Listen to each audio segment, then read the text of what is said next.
What is going on, everybody? My name is Ciara Lawler. Welcome back to another week of Movie Mondays. This is the Heroes for Hire podcast. We are back again talking all the week's movie news, entertainment news, and just generally having a bit of a chit-chat about everything to do with film.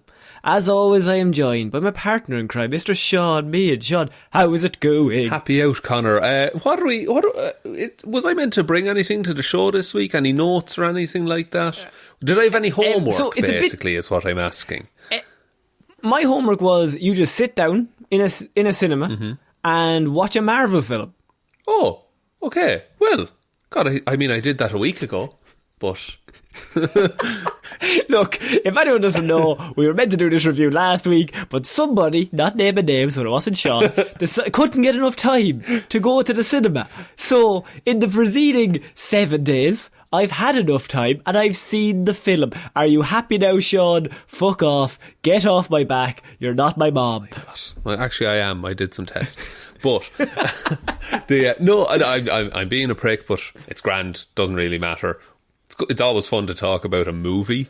And just, for people that don't know, the way we generally do it is we go scene by scene and say, that was class. And that wasn't so class. Yeah. But we usually go fairly spoilery. We'll dance around it for a few minutes, then we'll be straight into full spoilers. So you can get our general thoughts, and then based off of that, I guess you'll decide if you want to see the Marvel movie.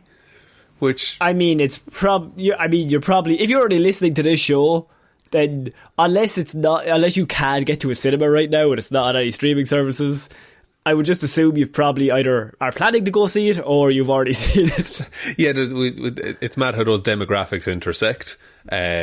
Yes. But look, just so you know, when we do spoil stuff, don't be angry at us. We're doing our best.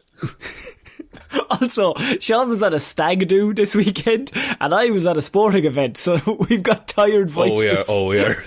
Is it coming across on the mics that both of our voices are fucked? I think energy levels are very varying this week. I think there's going to be peaks and valleys, and like you'll be high and I'll be low, and I'll be high and you'll be low. And then occasionally we'll match up, and that'll be the outro. Oh, that outro. That'll be 3 minutes of gold. Listen in for that 3 minutes of podcast of gold. We're not going to tell you when it's coming, but it's going to come. So, Shaun, we are here to review Marvel's latest installment in their cinematic universe. Yes. And that is Shang-Chi. Yes, now, this is a film. I will say this. Go on. I learned recently that we've been pronouncing it wrong for months. Please, continue. Simu Liu tweeted out pronunciations, and it's actually Shang-Chi. Oh, no. So now we look like ignorant dickheads. We've goosed it. We've absolutely goosed this for the better part of a year, Connor. Oh, no. I hate when I goose it. You know I hate that. But look, so Shang-Chi, the latest studio Marvel production, and... Yes. In a very broad question to start off, Connor, what did you think? Very broad, and obviously we can't go spoilers, but what I will say is it's a very unique, fun ride, is what I would say. Very good. So I think that there are some things that can be quite... For a very unique film, it also has weird bits where it's slightly generic. Near the end, we're going to get into that. But... for like a good runtime of it, I was like, holy shit, this is unlike anything we've seen in this universe. We've seen it in other platforms or other types. It's like a Dragon Ball Z movie come to life. I felt at some points that I was like, holy shit. That Dragon Ball Z movie that did come out was terrible. Evolution. And I was just thinking, if they do another one, the director needs to be hired to do that one. But okay, so that was my general idea. Shaun, what were your thoughts? I did really like this. It felt it's the Marvel movie that feels the least like a Marvel movie. Like it exists just as a movie on its own for the most part.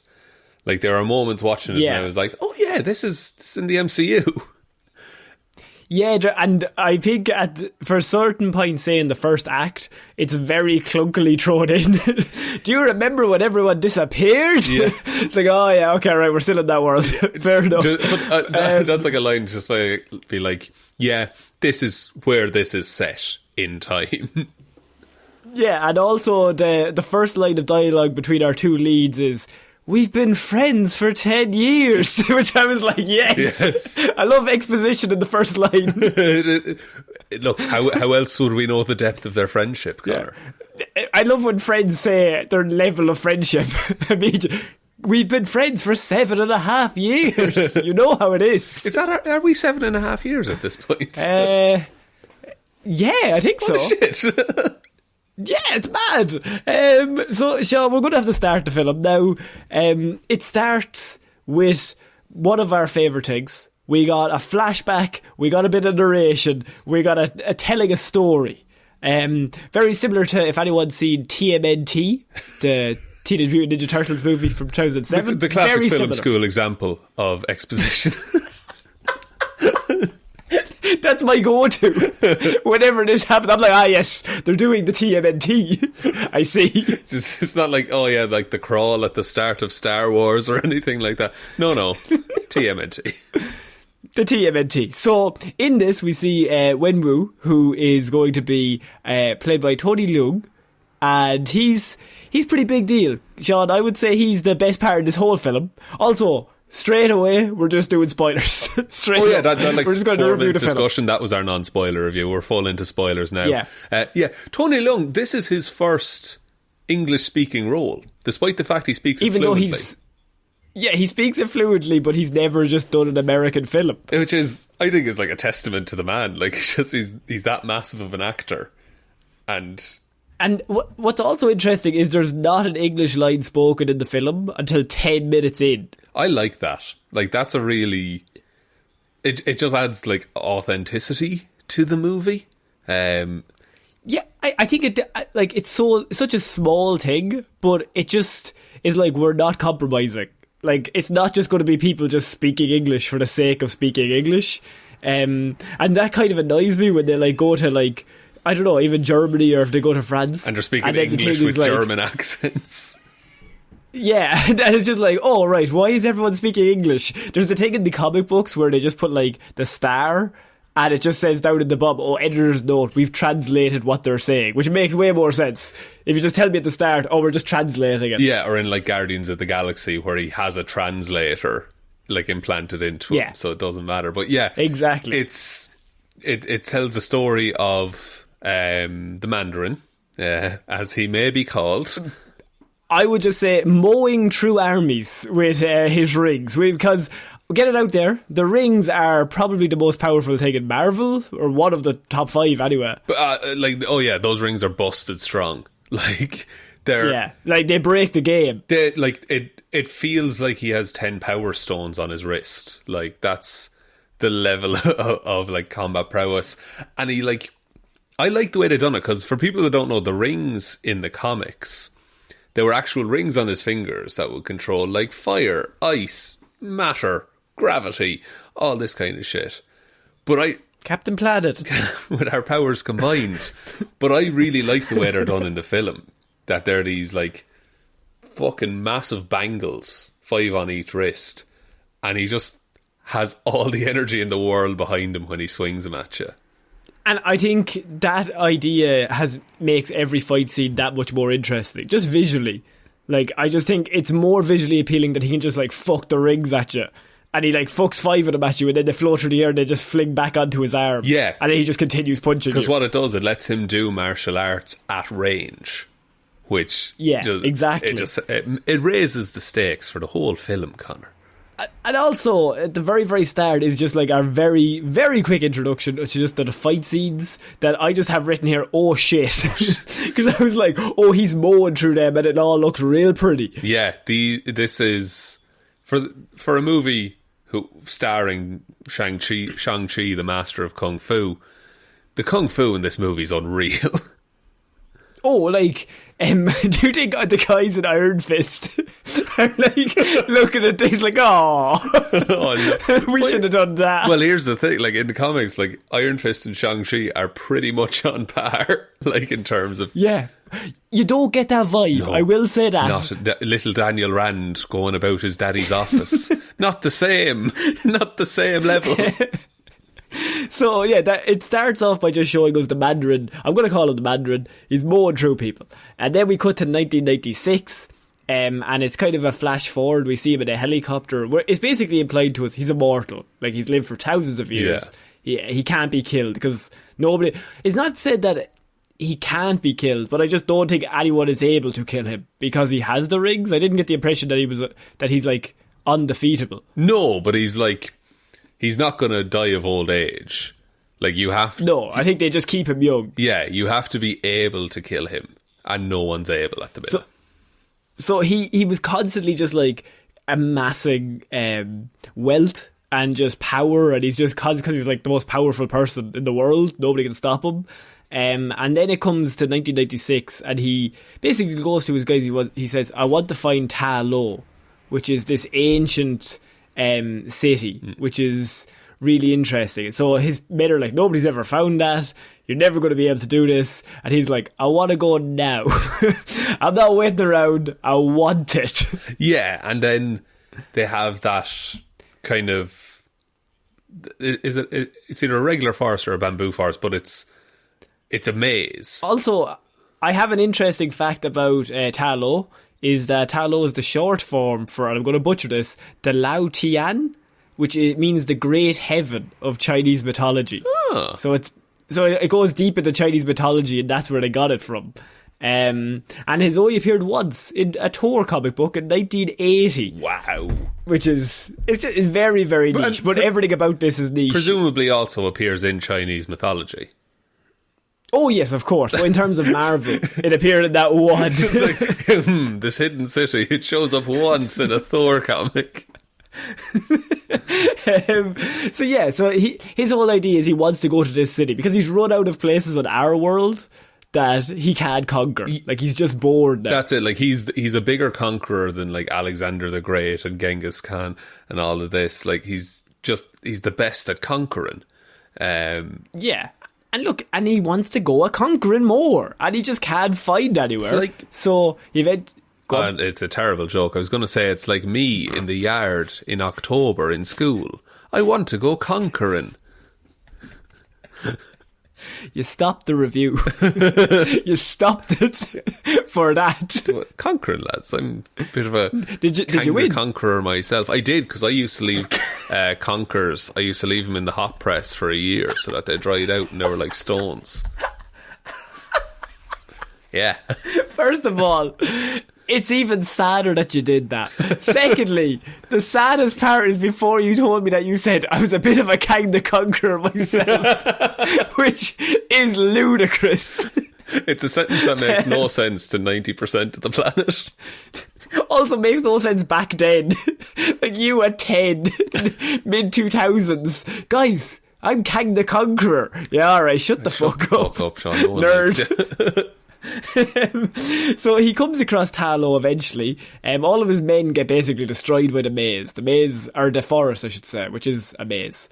And it takes out the car, and he's the only one that survives. And he finally gets to the place he wants to go to. And there's a lady there, Shaun, who seems to be the protector of this city. Yeah, some kind of guardian. And he's just massacred 4,000 armies this morning. So he's like, okay, what's one more life? But a bit of love is stricken up.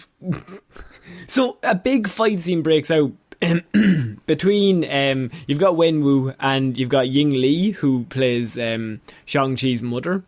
And so it's very interesting in terms of a fight scene. It's probably, in terms of visually, the prettiest fight scene. Oh yeah. I would say there's better fights, but that's not a disregard of this one. I would just say there's probably more hard-hitting ones, but this is so interesting because you see the Mandarin, he's fighting, and she's like dancing, and she just dodges him. Yeah, and he eventually, like, it like joins in the dance, kind of like they're bonding through fighting, which because he's trying to fight, but then halfway through he's like, what the fuck is she doing? Yeah. And then she like interests him. He hasn't been interested in years in anybody. Like he just mows through people.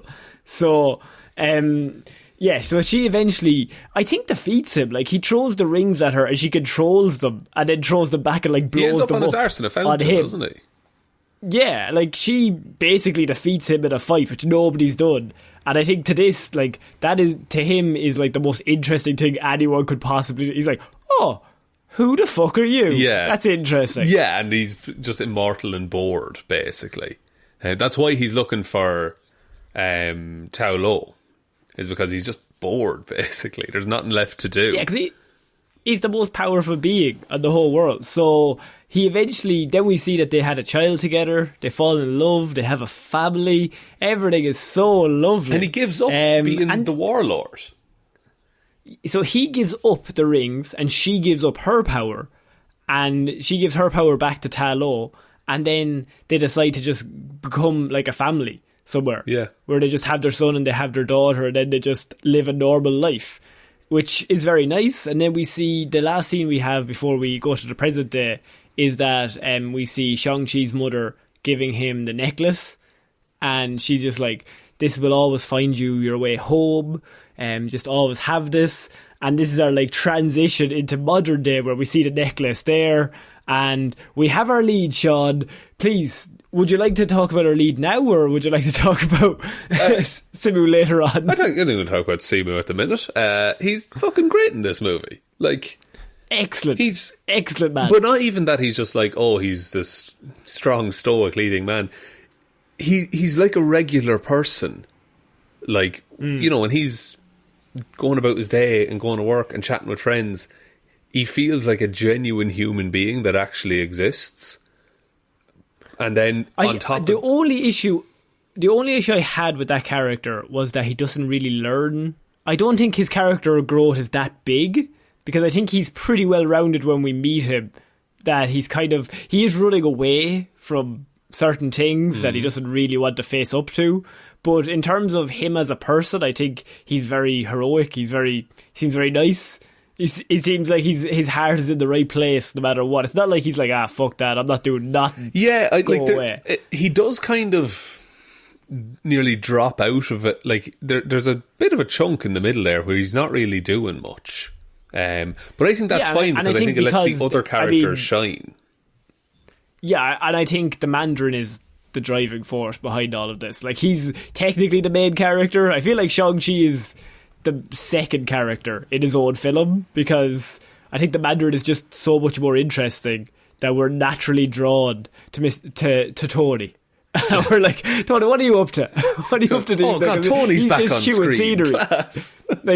like Tony's absolutely nailing every performance. So we're just like, oh, what's going on over here? Yeah. Now, what I will say is that, first of all, he uses the name Shaun as his alias. I'd hold that against him. I think he's the best Marvel character that's ever been created or will ever be created. But there's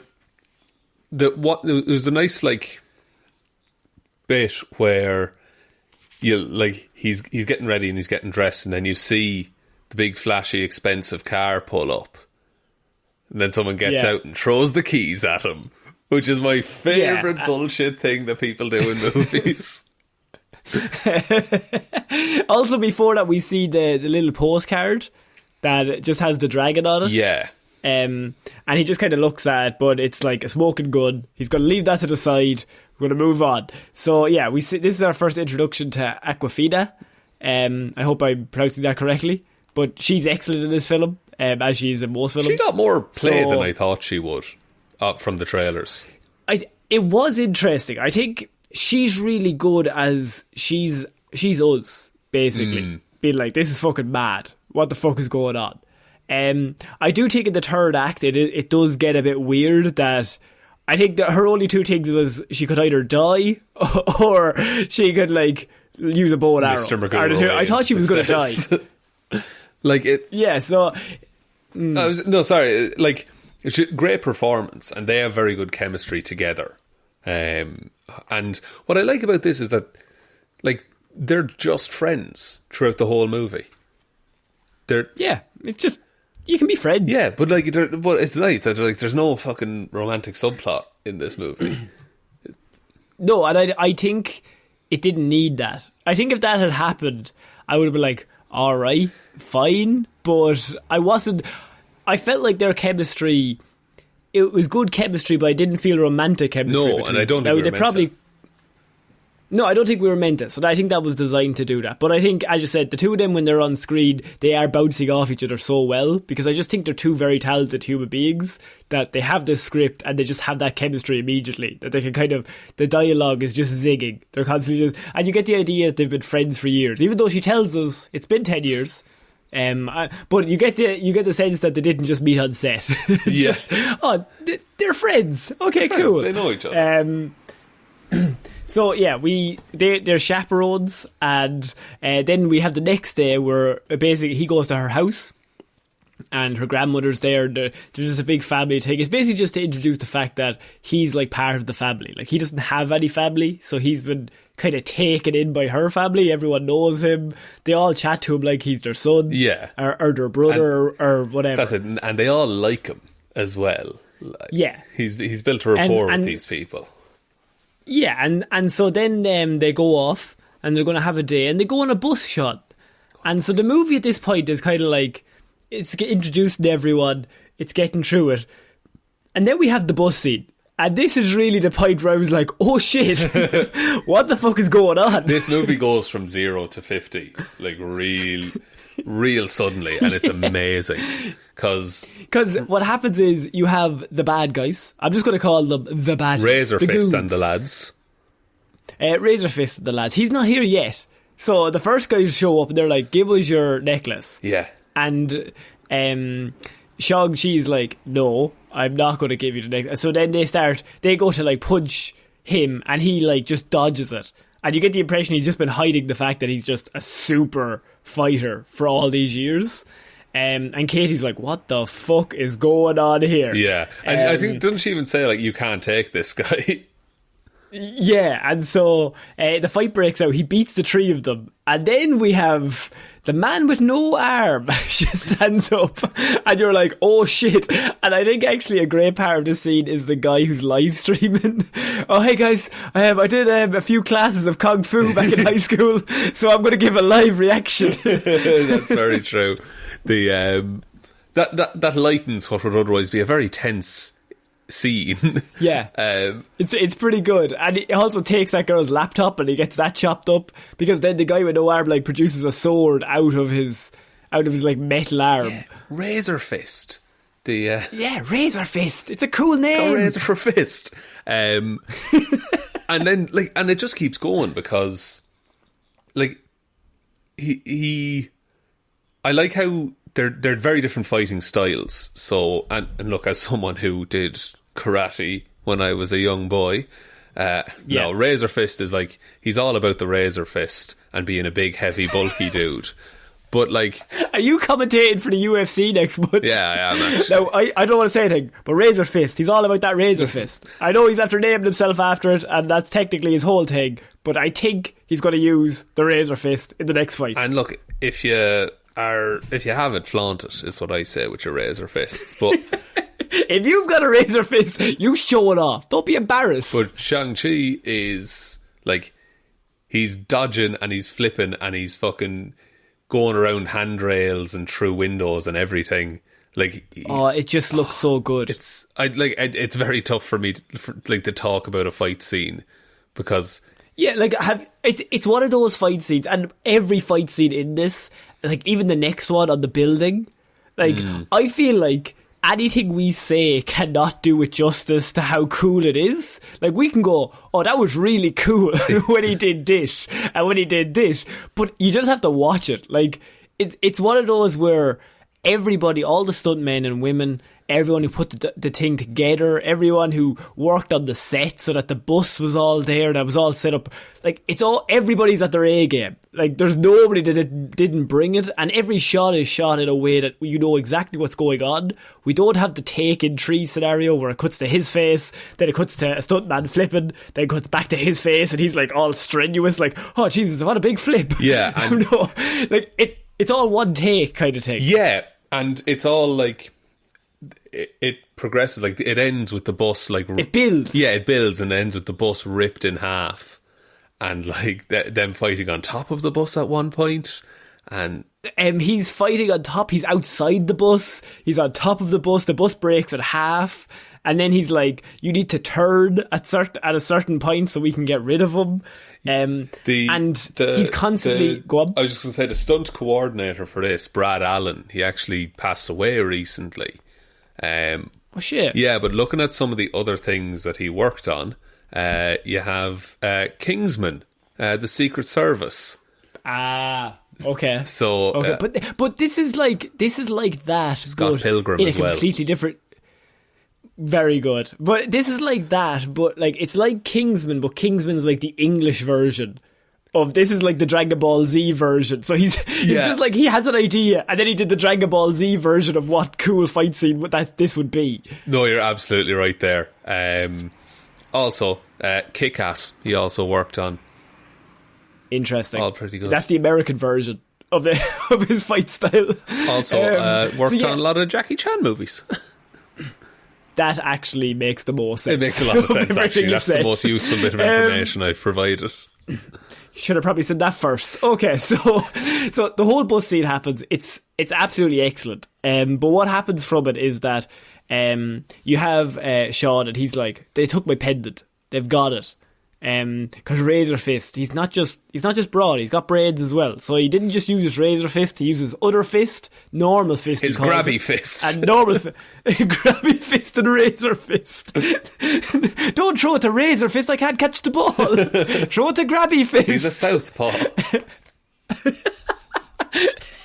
This is you commentating again. Yeah. This guy's a southpaw, you gotta watch out for that left hook. And also for the Razor Fist. But mostly the Razor Fist, to be honest.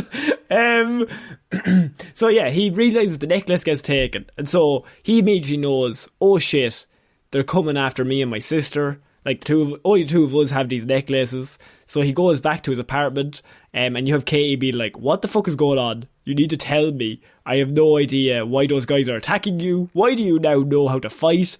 I don't know anything about this. And he basically explains, my sister sent me this postcard. It has her address on it. I need to go warn her. Yeah. Like, the guys are coming. I think they're called the 10 Rings. They are the 10 Rings. Are they called the 10? Yeah. That's what the organisation has always been called. And as we'll find out later, it was used by certain people to achieve certain goals. But we'll talk about that when it comes up. Now, I think this is like the Marvel version of, I'm assuming, the League of Assassins with Ra's al Ghul at the top. It's like the 10 Rings, and then, do you know the hand from like the Daredevil? Yeah. So, it's all that kind of stuff. League of Assassins. And you also have an immortal leader. That'll do it, actually. It's pretty cool. And a daughter who eventually takes over. What? Man, it's mad how comics are very similar to each other, isn't it? It's mad. Isn't it mad? Let's talk about Thanos and Darkseid. He's like, okay, we gotta get a plane. Katie's like, I'm coming with you. He's like, no. She's like, I'm coming with you. In the scene. She's with him. Just there and now. In that scene, I like the bit where he's just expositing to her, but it makes sense. Like, he's filling her in, and he's filling us in to how, when his parents, or when his mother died, his father basically trained him from when he was 7 to be like this ultimate killing machine. Yeah, and once his mother died, his father he became the Mandarin again, basically. Like, he just became the warlord. He put the rings back on. Now, there's a great scene later on about later. I think the first flashbacks are just like a taster. Yeah. And then the next set of flashbacks, I think, are excellent. that they go back. In terms of the mother bit and in terms of the bit in the bar. Just amazing. It's so good. So he turns up to this big skyscraper. That's the address that's on the postcard. Big skyscraper. My sister's in there. A big skyscraper. And he's like, that's where my sister is. So they go up in the elevator. The guy's like, you just sign in. So he signs his name. And then Ronnie Cheng turns up. And I'm like, the Daily Show's Ronnie Cheng. He's here. He's great in this, man. Like, because I remember he first came on screen and he started talking. And I was like, I know him, but my brain didn't put together how I knew him. Because he looks quite different in the movie. Like, yes. Yeah. He's got bright pink hair. He has millennial hair, yeah. And he basically explains, big fight club here. This Shaun is after just signing his name to be a fighter there. And he's like, we got this underground fight club, this is where you come to fight. And he looks in the cage, and this is the bit we seen in the trailer, Shaun, because we've got Mr. Wong, and he's against your favourite creature and everyone else's. Abomination. And they're just having a little spar with each other. And it's confirmed that, like, because Wong calls him Blonsky, which is the name of the man who... Tim Roth, yeah, Emil Blonsky, became Abomination. So we know it's definitely him. And what I like about this is, it turns out that Wong and the Abomination have a bit of a racket going. They're friends. They're bestos. Wong fucking uses the sling ring and just breaks into the raft and lets Abomination out to do fights with him. That's wild. That's a whole other movie. Do you think in Doctor Strange, in the Spider-Man movie, like when we see Wong leaving, like I like the idea that he's constantly just doing batshit stories that we never see, in a Booster Gold situation. Yeah, what like it's like Wong Place, Wong Time, or something like that. That's what they would call it. And it'll always be like, no, they'll have to call it like, there's an episode of Justice League Unlimited called The Greatest Story Never Told, which is basically one of those where Booster Gold is put on crowd duty, where like the Justice League are all fighting a big monster, and he saves the world, because like, and it could be one of those where the Avengers like, stay here, Wong, I've got this, you do nothing, and he like eventually saves everyone. So yeah, Wong is there with Abomination. That's our first. I was like, I've got Ronnie Cheng and I've got Wong. I'm all in. And so then he's like, right, you're in the main event, you're against our champion. Take off your shirt, because it's a Marvel movie. We've got the lead. He's worked out a lot. We need to see the shirtless. We spent a lot of money on personal trainers, boys. Yes. And the person who he's against is his sister, Shaun. What? No. Family fighting. So Xiao Ling comes out and he's like, holy shit, I'm here to talk to you. And she just begins to kick the shit out of him. Because he just up and left one day. And I like the fact that this fight is like, he's never he never tries to attack. He's just like dodging, trying to talk to her, like, no, seriously, I'm here to help. But she's just like the unstoppable force, and it's just like, no, I want to hurt you. Now, the bit at the end was fun, because for this whole thing, I was just like, well, why is he... Like, really, she should be the lead character. She's able to beat him in a fight. Like, and then at the end, they do the thing. I think they realise that as well. So at the very end, he like dodges, and he has a moment where he could punch her in the face, and he stops, and he's just like, I'm here to talk to you. What the fuck are you doing? We're not fighting right now. And then she drops it, and she's like, okay, cool.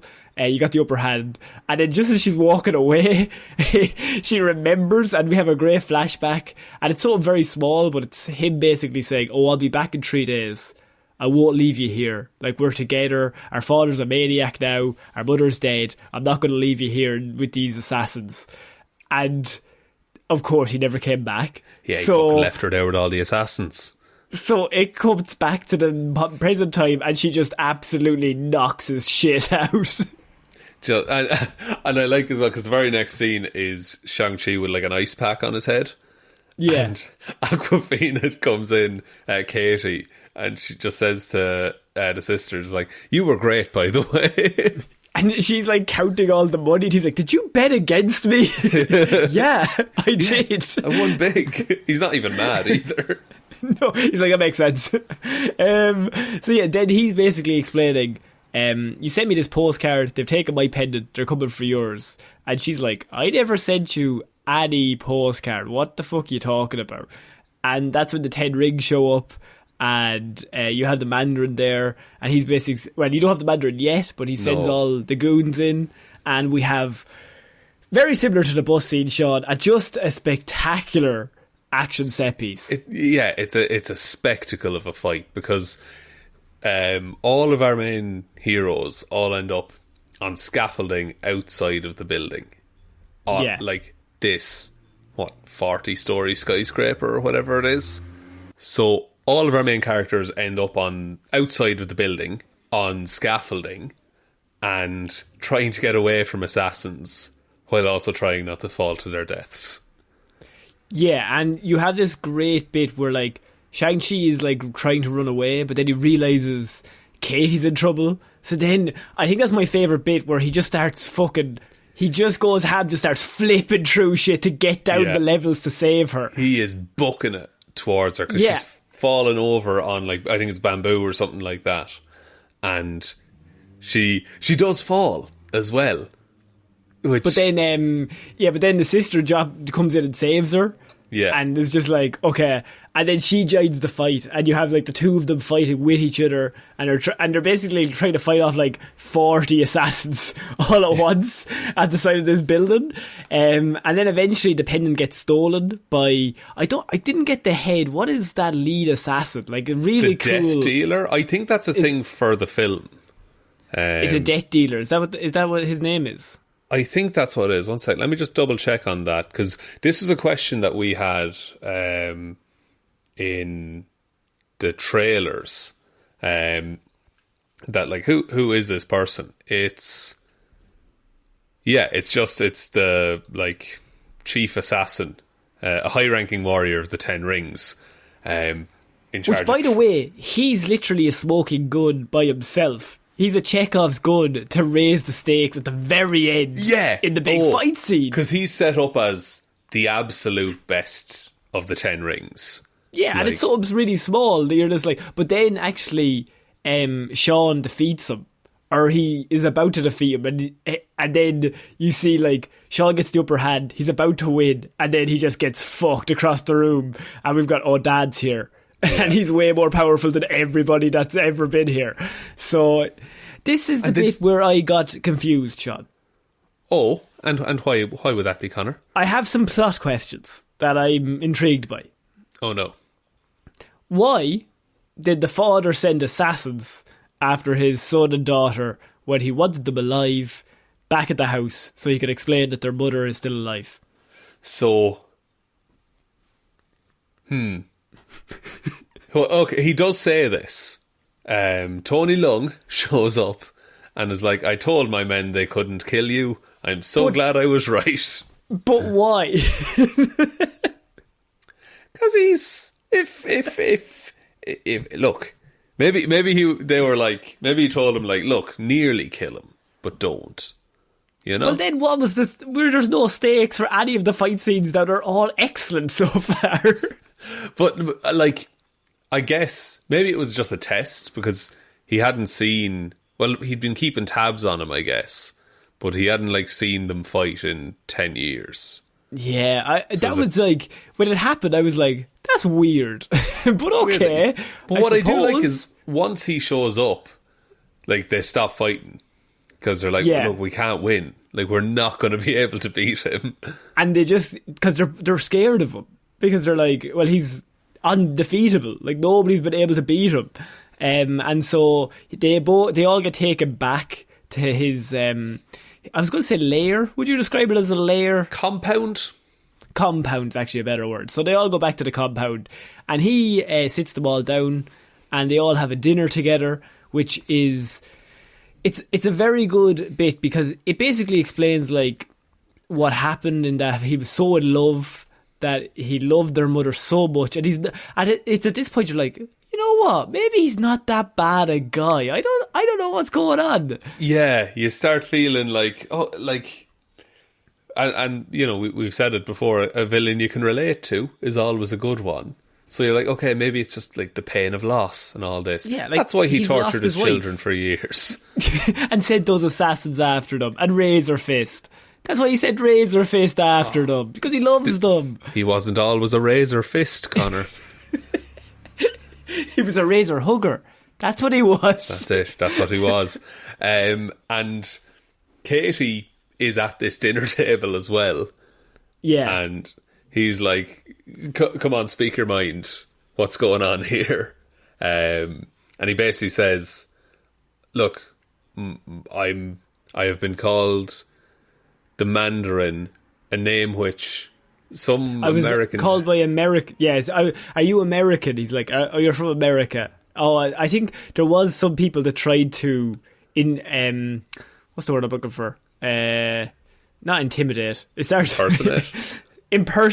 Yeah. Impersonate me from America. I think he calls them like a terrorist group. Yeah, he says an American terrorist tried to use my name and my reputation to instill fear. And that didn't end well. Yeah, and I look, how do you feel about Marvel rewriting a thing that happened like when Iron Man 3 came out, 2013? I really hated that twist. So I'm glad it's like established now, you know. I like the idea that he was constantly there like, what are they talking about? Like, or he kind of got news that they're trying to imitate him, and he's just kind of like, wow, that's funny, because I'm really powerful. Who the fuck are they? That's the thing. But the thing with that, like the Mandarin that we got in Iron Man 3, the trailers for it was quite different from like comic book Mandarin, but it seemed like a route they could have gone down in the Marvel cinematic universe. But that, like, what we got, it's just, it overstayed its welcome in that movie. And let's see if anything similar happens in this movie. Oh no, I want to know your thoughts. So he basically explains the big plot is that he's like, lads, everyone lean in, right, guys? Yeah. Think about this. Okay. Dan, your mother, tell me about, is still fucking alive. And I know that sounds mad, but she's behind the gate in Talo, and they're keeping her prisoner there, right? So I'm gonna break into Talo, break her out. We're gonna be a family again. It's fucking simples. The maze only opens up every few years, and that's tomorrow. And I think though he says 3 days. 3 days. If it was tomorrow, that'd be too cliche. So it's 72 hours away. So he gets the 2 pendants and they go into this other room and he puts the pendants into the dragon's eyes. And what happens is a load of slow motion water appears. That's really visually appealing, but I don't know what's going on, but I think it looks cool. Yeah, it's a very inefficient way of communicating any information. But very, very over the top. But then the water forms the forest, and you see the line that they'd have to go through to get through the maze to get to Talo. When I was watching that, I was like, okay, now someone take a picture of it. Yeah, because he immediately says, and now I know the exact route. And I was like, you've seen that map once. You've seen that map once, and which direction are you meant to face when you look at it? And there's nobody, like, there's not one bit of that that's going to be like, turn left in 400 metres. Nothing. No. He's just after seeing it once and he's like, yeah, remember that now. Show it off. But like, yeah, there's no "you are here" in the water. A big arrow, perhaps. You wanted it to appear like in a big sign, like a big rectangular glass pane. If that dragon had just like spit out a sat nav, like that's I think what would have been much better. And so he sees the map. Now he knows. And what happens is Shaun's like, this is fucked up. Mam's dead. What are you talking about? This is all wrong. So immediately they all get thrown in jail because he's just like, you're going to be staying in that cage until, if you don't agree with me, then you're going to stay in that cage because we're going to go kill everyone in Talo because they all have your mother. Yeah, and his logic is like that they never liked him. They never trusted him. They never let him in. Yeah, and she was being punished because of that. Yeah, and so they all get thrown into the jail, and in the jail, Shaun, they go on a bit of a search. And when I first started hearing noises, I should say, or singing, or anything of the manner, or screaming, I think it is at the start. What happened was I said, no, they wouldn't. Because I immediately knew who it was. Oh, and yeah. Then I thought, no, they wouldn't do that. They wouldn't have the balls. Too over the top. They wouldn't do that. So we walk in, and Oscar winner Ben Kingsley is sitting there as Trevor Slattery, and he's back after his 8-month layoff. He's back in the big screen. Shaun, what were your thoughts on Trevor's return? Okay. At first I was like, oh, okay, this is a cool nod, I guess. Then I was hope like, he doesn't stick around. And he's coming along on the journey. Oh, okay. What do you think of Morris? Morris is fine. Morris is like not every series needs a Baby Yoda type character, but Morris is fine. The thing about it is that, like, when we last saw Trevor Slattery, the 10 Rings broke him out of prison. With like a gun to his head. He was in the one shot called All Hail the King, and he was like, oh, our boss would like to talk to you. And then it turns out that Trevor Slattery got brought to Tony Lung, and he just kind of became his like court jester type dude. Like, he just did Macbeth for him every so often. He was going to kill him, and then he said he went into a bit of Macbeth. And he impressed him so much that he was just like, okay, I'm going to keep you alive, but you have to entertain the troops once a week. Yeah, you have to perform for them. And Trevor was... But, like, I just don't understand that character. Like, no... Like, he's a fucking outlier against every other person in that universe. Yeah, he's very strange. It's kind of like they've created him, and now they're like, fuck it, we're just going to use him in whatever way we can. But he can't like he's functionally immortal in that universe, because how do you kill that character? No, it's too sad. You couldn't kill him. He's too loved. That's the he's pitiable, I think. I would Deadpool's entry into the MCU, I want him to fly out of a Doctor Strange portal and land on Trevor Slattery. And kill him. No, I want him to land and go, you look like Gandhi. What's going on? So, yeah, Trevor's there, and he's like, right, we need to get out. And what happens is Zhao Ling, she gets them all out. She's like, I built these tunnels. Well, I didn't build them, but I knew they were all there. And you're thinking, they're trapped in that cage. And immediately they get out. It's not even a plot point. They're just immediately out the next step. They steal Razor Fist's car, which he has Razor Fist painted on the side. And yeah. Did you think he painted it himself? He put on his paint fist, yeah. And his brush fist. Painty fist. Do you think he has a fist for everything? I think it's like a Swiss Army knife that he like changes them out. Hug fist. Oh, nobody wants to hug me. Fist. So they break out, and there's a bit of an action scene there, but it's not much. They break out, and they get to the forest, and you're thinking, okay, well, they have Morris, and Morris is like, you have a 19% chance of surviving this, but what can you do? So there's a great bit of monologue though with Trevor that he's like, he got into acting with the Planet of the Apes, and then the bit is he's like, how did they train those apes? And my mother said, no, they didn't, it's just acting. and I love the bit where he's just like, and I felt, if those apes could be trained to act, I could do that. That's a funny bit. I will say that is funny. He's a fucking moron though. Yeah, but I think that's the point. So then he's like, okay, Morris says it could be 3 days, could be 5 days, could be 2 months, we don't know. And then very quickly after, he's like, Morris says go. So yeah, they go into the forest, and there's a big thing where like, are we going to get through, are we not? They get through the forest and the maze just about. They get to Ta Lo, and as they're driving through though, Shaun, there is another line that made me giggle. It's when they get through and they see like Ninetails, who is That's definitely Nine Tails on the Rock. It's a nine-tailed fox from Chinese mythology, to be fair. Good stuff. And then they walk through, and one of the weird looking animals looks up, and Trevor says, that's a weird horse, is what he says. It's just such a stupid line. I can't believe they brought that character to this sacred fucking, to Tallow. To Tallow. They brought Trevor Slattery. Football hooligan Trevor Slattery went to Tallow. Oogie. Oi. He's the man for it. And so they get there and they meet their aunt. And she's like, I'm so glad that you've come home. Oh my God. And she's just delighted to see them because, of course, she's never met them before. Yeah, but she knew, they're her sister's children, and she was going to look after them. Nan, by the way, is their yes.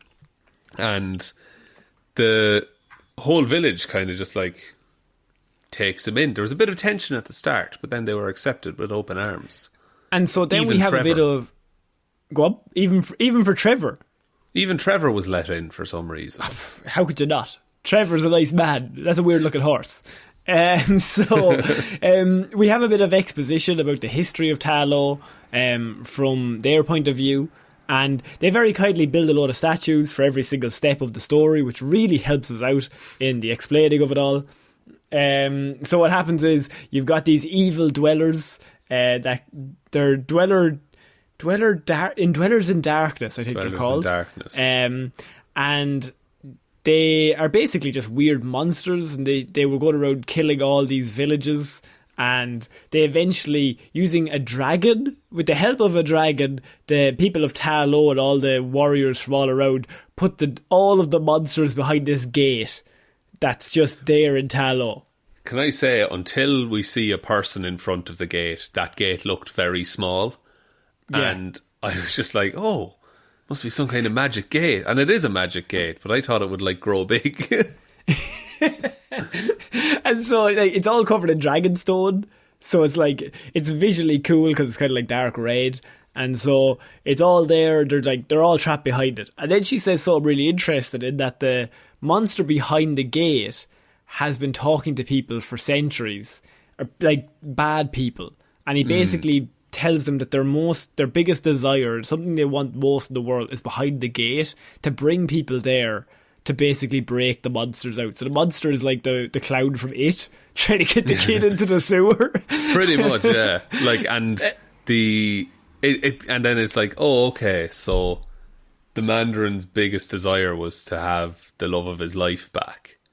Which adds another layer of he's not that bad. He's just kind of He's just pretty bad. He's bad. He's pretty bad in terms of as a man, but also his biggest desire is literally to have his dead wife back. So you're kind of okay. You get one mulligan. Mulligan for the genocides. One. But he just seems like a desperate man at that point. And it also, she explains it that of course the Dweller has now come to him because he's the owner of the 10 rings. So the Dweller's idea is, well, if I can get him to open it and I take his soul, I'll be the most powerful being. Then he'll be even more powerful. Yeah, exactly. And after that whole story gets it, then is it the bit where Katie and Shaun have the discussion about Shaun's mother? No, they have the training scene first. Excuse me. They train to prepare for battle, basically, because they know he's coming to Tallow. And the idea is that okay, he's coming here, we know he's going to try and break down the gate, we're going to figure out a way to stop him. So they get all their armies ready to go. And you see Katie training with the bow and arrow. But you see Zhao Ling, she's training, and then you also have Shaun, he's over there, and he's training with his aunt. And it's a really cool scene where she's basically teaching him how to do it, because he says, my mother was the only one that could defeat him. I need to learn what she knew. And you have a cool bit where she's like, you're both your parents. So you're him and you're her. So you need to combine the two of them to defeat him. That's it. Yeah, it's not a question of just ignoring like the Mandarin side of you. It's like, no, it's all yours now. You can do what you want with it. You don't have to be beholden to either of them, really. And I like the bit where they're like fighting, but she's like walking him through it, like moving his hands. And the easiest and best visualization of that is like at the start he has a fist, and the first thing she does is just release the fist to be like an open palm. Yeah, it's not about violence or aggression. It's just about moving and just, turning it back on him, essentially. Yeah. And so we then have the flashback to see how his mother died. And yeah. Do you want to explain what happens here? So basically, the Tony Leung has put down the 10. I keep calling him Tony Leung, but has put down the 10 rings, and then an opposing group, or it's a group of people who he had wronged in the past, essentially, come up and are like, we gotta take revenge. We got a job to do. And Shang-Chi's mother just like tells him, go inside, you'll be okay. And she faces these dudes on her own. And she has no powers as well. No, yeah, she's just very good at kung fu at this point. There's no mystical element to it. And then it cuts away, which I feel... Did you feel like that was filmed? That there was a fight sequence there? Maybe a tiny bit of it. Maybe the first minute. But I don't think maybe they filmed all. I think it just hits better if you don't see what happens. Like, I just like the idea that like they all walk in, they go to fight, and then we cut back and you see her on the ground, like dead, but we see everybody else dead. So like, she mowed through as many of them that she could, and maybe only 2 of them survived, but they got the killing blow and they got out of there. Yeah, and then Shang-Chi's father comes home and sees this. And he has like a little shopping bag. And he's like a man doing the shopping. And he's just like, I got the carrots. Oh shit. Oh no. God. And so you see him put the rings back on as a revenge mission to be like, okay, well, I'm going to sort this out. Yeah, and he's like he's broken at that point. Like he's a man on the edge. And so I think an amazing scene. First of all, the scene with the mother is really great because when all the guys walk in and she goes fighting instead, you're like, she's probably going to take them. There's only 5 of them. And then like another 40 all walk in through the gate. You're like, she can't take all of them by herself with no powers. But she got most of them. And she knows herself that she can't. So she knows she's about to die. So she just sends her kid away to be like, don't look at this. I'm going to try and defend our family. Which is very heroic. And then you have the bit where he walks through, like, very John Wick, in that he, like, walks through and he's just pure revenge. Like, he's just like, he looks at, and my favourite bit is he looks at Shaun and he's like, are they the guys? And Shaun's like, yeah, they're the guys. Because he brings the kid with him. And then he just fucking mows through them. And there's the bit where the camera's doing 360. And it cuts to like the mirror on the far side. There's just bodies flying everywhere. And you just see you see the fight front hand. Then it cuts to the reflection of the fight. It's just really well shot. And you see like young Shang-Chi watching it as well. Watching all of this happen, yeah. As the Mandarin just mows through these regular people. Yeah, and he's presumably has never seen his father like this. He hasn't, because he gave it up. Yeah, and so it's after this that his training properly starts. Like, and you see him punching the log, and like he's constantly trying to just impress his dad all the time. That's it, and he's like, and he's punching till the point that he bleeds and he hurts himself, and his father's like, no, we don't damage ourselves unnecessarily or something like that. But he is teaching him lessons as well. It's nearly a wholesome moment until you realise he's making him into an assassin. It's the plot of Damian Wayne. Not to go DC on it, but I was like, that's what happens. Like, you got an assassin group, And then you got this young kid that are just training from a very young age to be the ultimate killer. The best assassin. Yeah, and also, I think the most heartbreaking bit is when he's like, stay away from that, come away for the night, we'll rest. And they have a chat, and then you see Shang-Chi goes back to the log, and he's like really tired, he's still just punching it, and he's got like no energy left. And you're just like, he just wants to impress his dad, because that's all he has left in the world. Like, he's just a kid who's just being told, okay, we're just going to train you. And he's like, well, my dad wouldn't lead me down the wrong path. Okay, I'm just going to do what he says. He knows what's best. Yeah, he wants what's best for me. And so then you have the bit where he gets sent to kill somebody, and he then tells Katie that he was sent to kill somebody, and where the fella was, he never came back, but he actually went through with the kill. Yeah. And we didn't notice at first. Now, Shaun, I have something that should have happened. I have a major thing that would have been a cool plot point, but I don't think the movie would have come back from. Okay, I love it. Give me it. Okay. First of all, I thought this was going to be the twist. Didn't happen. So, Shang-Chi gets sent away 10 years ago to kill somebody in America. Or whatever. Yeah. At the very start of this film, when he goes to visit Katie, her granny is there. And she says she still puts whiskey on Granddad's grave, like every day or every second day.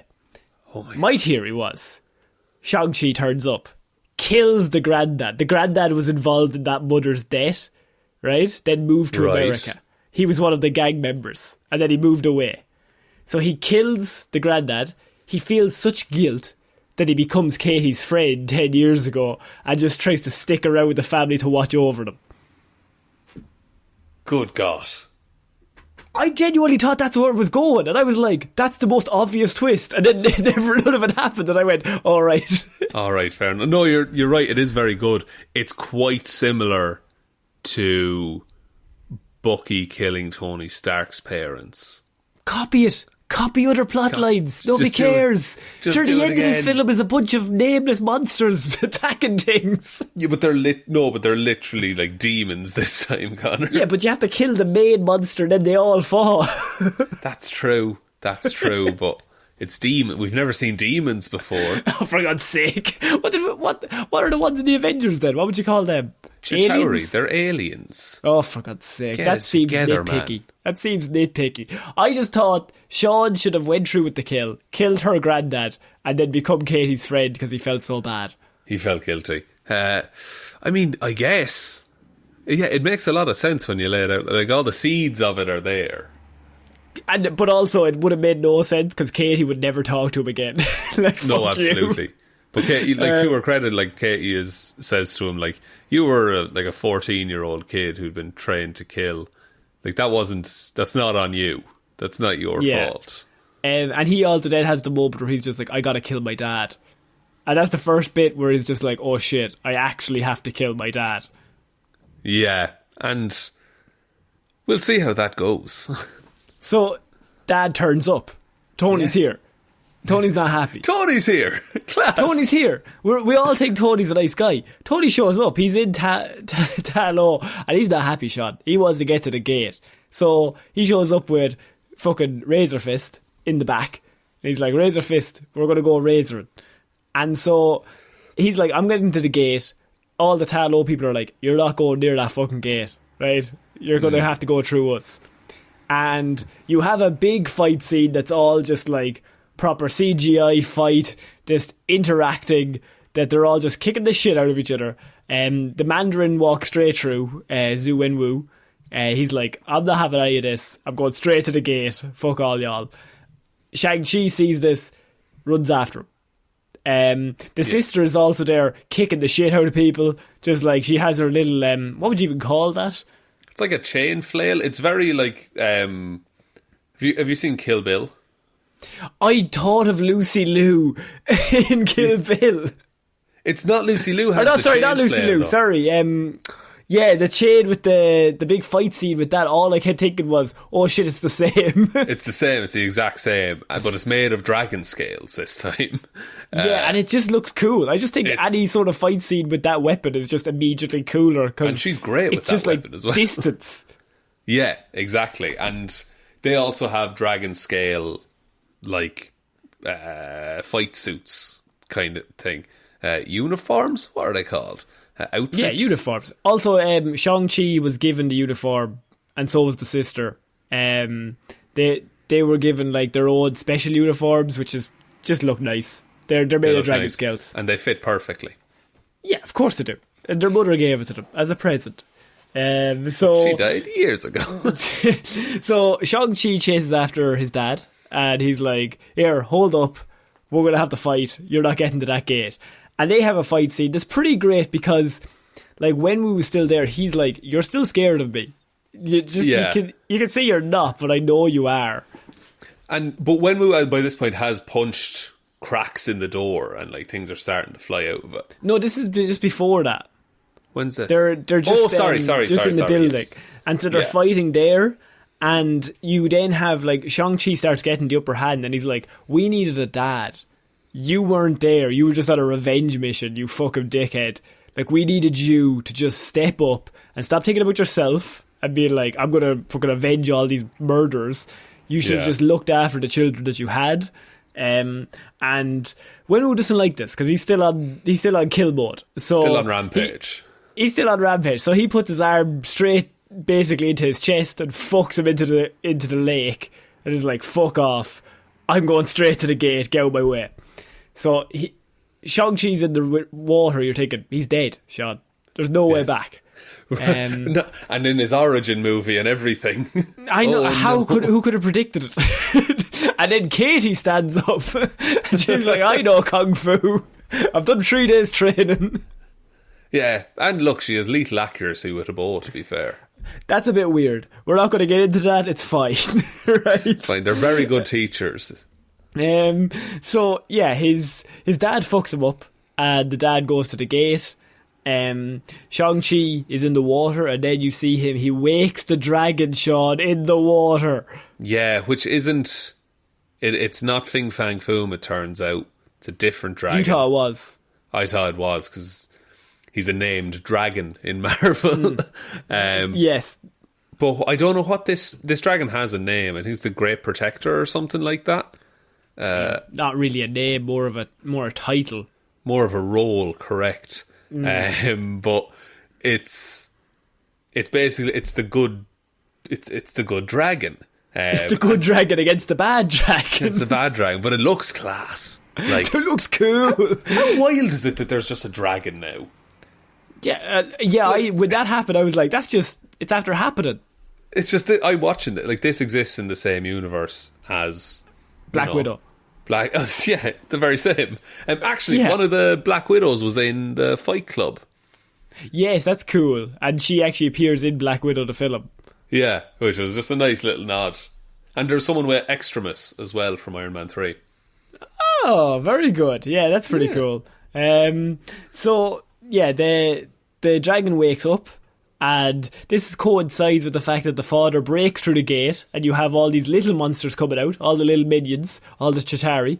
They first come through the portal. The Chitauri come through the portal first, and what happens is they start kicking the shit out of people. We see the lead assassin, who are like, he's a badass, he's going to fuck people up. His soul gets taken immediately, and he gets killed, and you're just like, all right. This dude means business. And also, Razor Fist is like, "I'm not helping ye. Fuck off. We're not making any truces or alliances. I'm doing all this with the old Razor Fist." And then he uses Razor Fist, Shaun, and Razor Fist is not effective. No, doesn't do anything. The Razor Fist is useless here. So you need dragon... Is it dragon stone or dragon glass made weapons? Dragon scales, I think. Dragon scale made weapons. So, then the idea is to give Razor Fist a dragon scale sword. I think they do, yeah. And doesn't he attach it onto his arm? He attaches it onto his arm, of course he does. So now he's Sword Fist. He's not called Spoon Fist. He's called Razor Fist. It's called Razor Fist, of course. And so, all of basically the 10 rings that are there see all this bad shit happening and are like, okay, we'll switch sides immediately.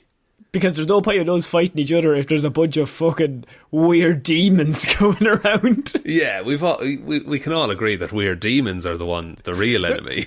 they're not great. So they all, then there's another fight scene going on where the demons are getting through. You see when Wu, he's still punching the scales, and he's just like, I'm coming for you. Stay in there. I've got it. I'm coming for you. I'm coming for you. Shang-Chi turns up. He gets off the dragon. He's like, Dad, she's not in there. Okay, just for God's sake, come on. Just think about it for 5 seconds. Of course she's not in there. There's a bunch of demons in there. They just flew out. Did you not see them? Look at the demons. Look behind demons. you. Just do a fucking 180. Have a fucking glance. That's fucked. It's not fucked. Razor Fist believes us. Razor Fist is pissing himself over there. So they have another fight scene, and in this fight scene we see Shang-Chi use his mother's techniques.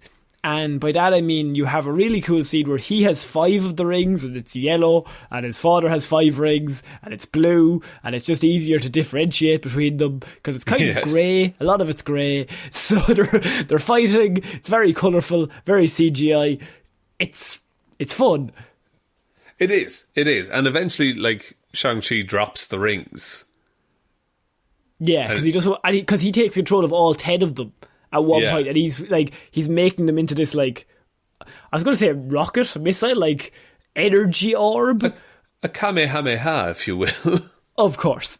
And he's about to, like, throw it at his father to kill him, and then he just backs out of it, just fucks the rings on the floor. It's like, Dad, she's not in there. Just for God's sake, come on. I really don't want to do this. You think he's gotten through, and, like, when he was like, oh, okay, maybe she's not. And then he hears her voice again, and she's like, I'm nearly out. Come on. Just 1 or 2 more punches, I could be out. And he basically goes back on what he just said. He eventually does the one final thing. The whole scales come down. We've got the big demon who comes through. Razor Fist is now called Pissy Fist, and he's shitting himself. And so this big demon comes through, and the first thing it does is it kills old Tony. Tony does not last, and the last thing he does is he gives the rings off to Shang-Chi.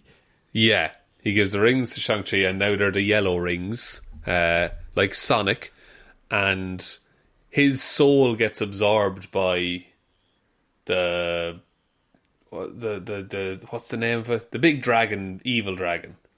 Oh, Dweller in Darkness. The Dweller in Darkness, yeah. Excellent. Yeah, so now it's even more powerful. He's now got the most powerful person on the planet, their soul. So it's pretty powerful. And then you want to see all the little demons, like, popping souls into it. Like, they take the souls and they bring it back to the big one, and they just keep giving the souls back to that. So what happens then is Trevor is, by the way, pretending at this point. He's doing a performance. A bit of acting, pretending to be dead. And so you have Shang-Chi and his sister, and Zhao Ling, and so the two of them have this really great scene where they're on the dragon working together, and she nearly falls off at one point. The dragon's getting attacked, and he's like, I'm not leaving you again. She's like, let go of me and save the universe. He's like, no, I'd rather save you and die together than not leave you again. I'm not leaving you, which is like a really heroic moment that you're like, oh, Shang-Chi's a nice man. He's a nice man. Probably saved the universe though. Like, come on, just in all honesty, I know if she was like, that's fine, now's not the time to learn that lesson. I think let her go, give a shout, Razor Fist, catch her. Catchy fist. Go catchy fist. To the big hand. The thing is that if the Dweller in Darkness absorbs the Great Protector Dragon, there's just no stopping it at that point. Yeah, it's game over. And so eventually what happens is Katie gets a bow and arrow, and she's there with her teacher, and he gets taken, and you're like, oh shit, it's down to Katie. And she hits the shot. Now, nails. I went to see this with my sister, and she actually had a good point that they should have had a moment where they both shot the arrows at the same time, and they can't tell which one hit. Like, one of them missed and one of them hit, and the old man's like, it was one of us, and it's kind of left up in the air. Like, did Katie actually do something, or did she not? Yeah, like, and because it's And look, there's no problem with Katie being the one to shoot it in the throat. 3 days, Sean. 3 days. She was about 150 yards away. We've all seen Game of Thrones season 8, haven't we? Yeah, that was not met with good critical reception, Sean. Oh, fuck. Oh, you're right. Oh, God, I really picked the wrong hill to die on there. But yeah, when your hill is season 8 of Game of Thrones, you've gone wrong. You're on the wrong hill. But that's actually a good point, that, like, maybe it is better to leave that just open. And, like... Because then it's funny as well. Yeah, it's funnier that, like, oh, did she do it or did she not? Or else she, like, fires the arrow and she misses by a mile and he's, like, behind her and he just fires the arrow because he's a legend. Like Archer, and he puts it straight through the neck. And you're like, okay, that's kind of funny. She's had 3 days. And why did you just let Trevor shoot the arrow into it? Like, fuck it. Because Trevor would fucking shoot himself and he'd be fine. If an ape can shoot an arrow, so can I. So the arrow goes through the neck and they defeat the evil. They eventually defeat it using all the water, and it's a really cool scene where Shang-Chi uses all the rings and basically, like, puts the rings inside the darkness dweller and just, like, explodes them out and explodes it from the inside out. Yeah, big anime power move. It's class. Yeah, and so they defeat the evil, and everyone's like, "Yeah, we're all happy. Trevor's alive. We're all delighted." Well, we're all not happy now. You're delighted about that, and then they remember the dead. There's a nice scene where they put all the lights out onto the lake, and they remember their mum and their dad. And then the last scene is they go back to the bar, and they're basically retelling their story to their, like, couple friend, and they're like, this is all bullshit. This is bullshit. Because they had earlier been like, oh, you guys should, like, get proper jobs, like, and stop being valets at 30 or whatever. Which I think, like, it's fine. And then she was just like, okay, you can stop making fun of me now. I'm sorry. And then Wong shows up. He's like, I'm looking for Shang-Chi. See here? Here? Come with me, Katie too. And you're like, oh shit, Wong's our friend.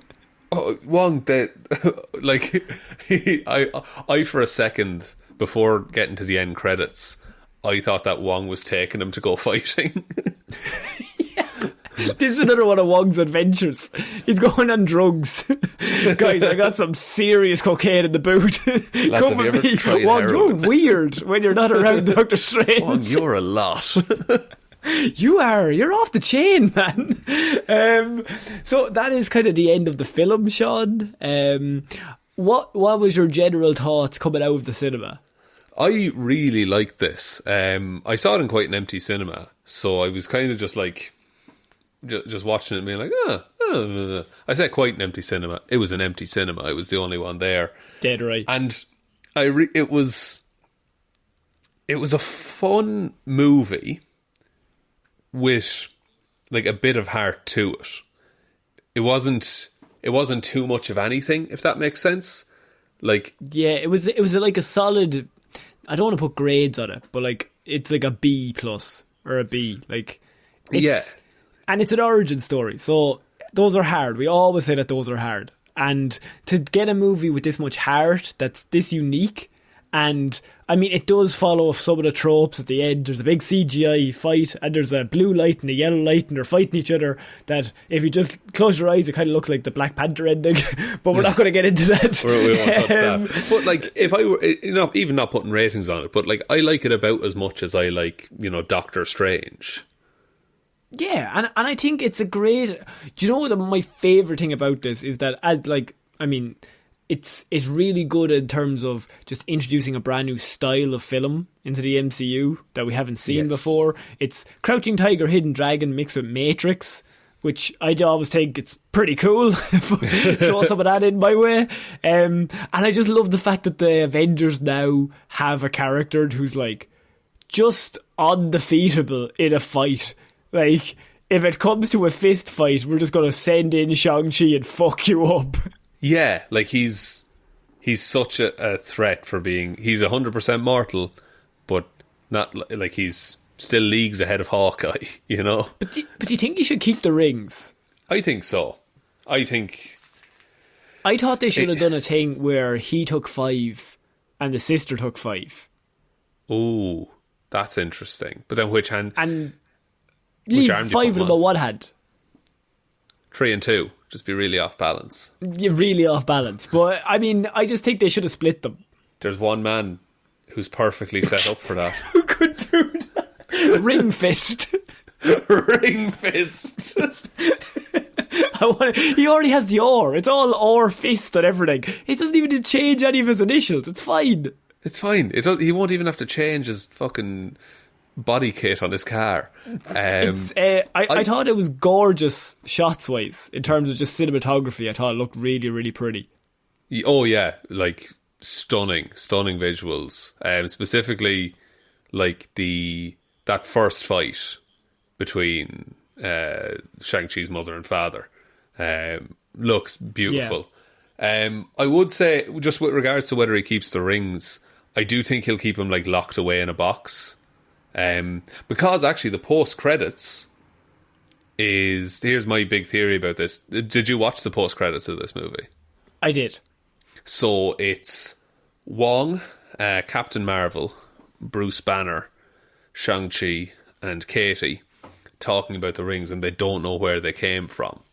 Yeah. That they're not vibranium, they're not any alien technology that Captain Marvel's ever seen. Wong has no idea what they're made of. In the movie, in the comics, those rings come from a crashed alien ship. So I think that those rings are like celestial or eternal technology. Right. And that they'll be Eternals. A key. I think they're a key. Like, 10 rings, there'll be 10 fucking holes on a wall. And they have to be put into that, and it opens the room that saves everything. Jesus. Okay. Do you think they're going that big that quick? I just think... not that quick. I think it could be, a couple of years, couple of maybe next phase even. But they're too much of a mystery to be just, they're very powerful weapons, Yeah. Yeah. Yeah, I like the bit where Wog is like, what the fuck is in this? There's like a pulse. It's like a receptor. Yeah, unless that's what alerts the Celestials to come back and judge Earth. Oh shit. Yeah, they could have like bigger consequences. Then you have Captain Marvel, and you also have Mark Ruffalo's in it with his sling, so Hulk is still in a sling after Endgame, which is pretty cool. Yeah, and it's a little while after it, but I guess snapping half the population back will tend to take you out of commission for a while. Yeah, makes sense. So yeah, I mean, I thought this movie was incredibly unique, which is hard to do because some Marvel movies can just be by the numbers. Now, I'm sure it does follow some of the by the numbers things that they tend to do a lot, but it has a way of making it seem fresh. Yeah, like it's even like, location-wise and threat-wise and everything like that, it's all new stuff that we're seeing. So even that on its own would be enough to differentiate it.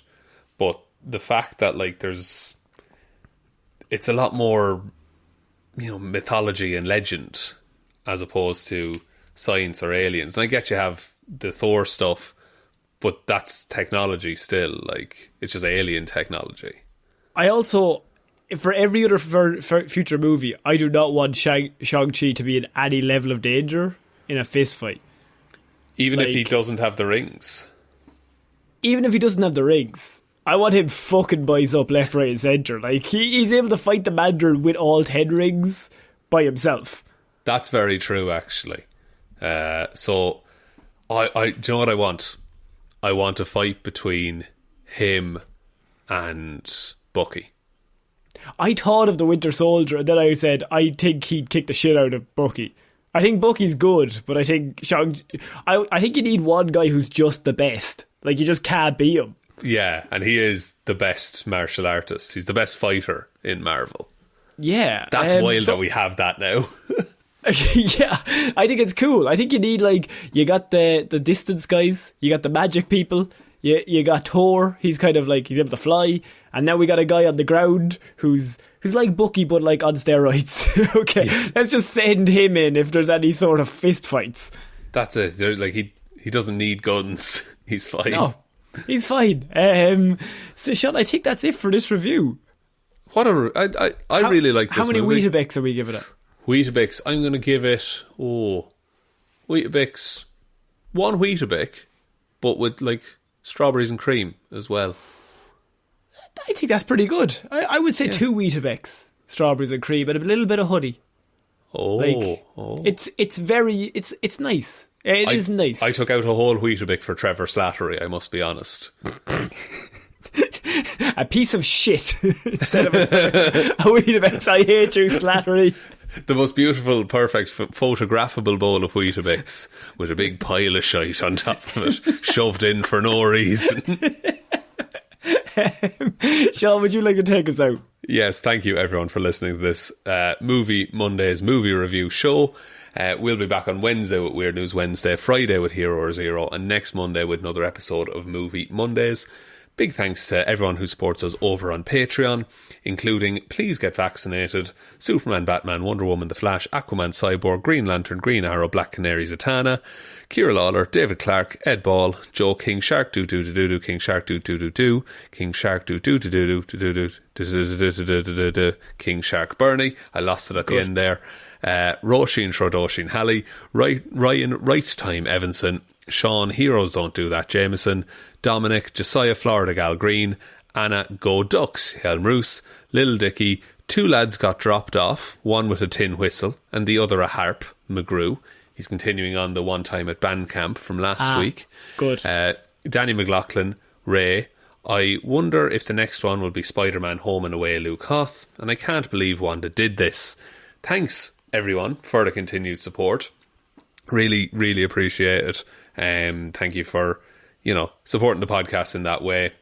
It's super helpful. There are other ways. We do have a merch shop linked below. All of our social medias are also linked there, but the best way you can ever help out the show is by telling one human being that we exist. Just the one. For God's sake, just the one. For God's sake. And I think that's about it, Connor. So, I have been Ciara Lawler. I have been Shaun Meehan. And we shall see you next week. Bye. Bye.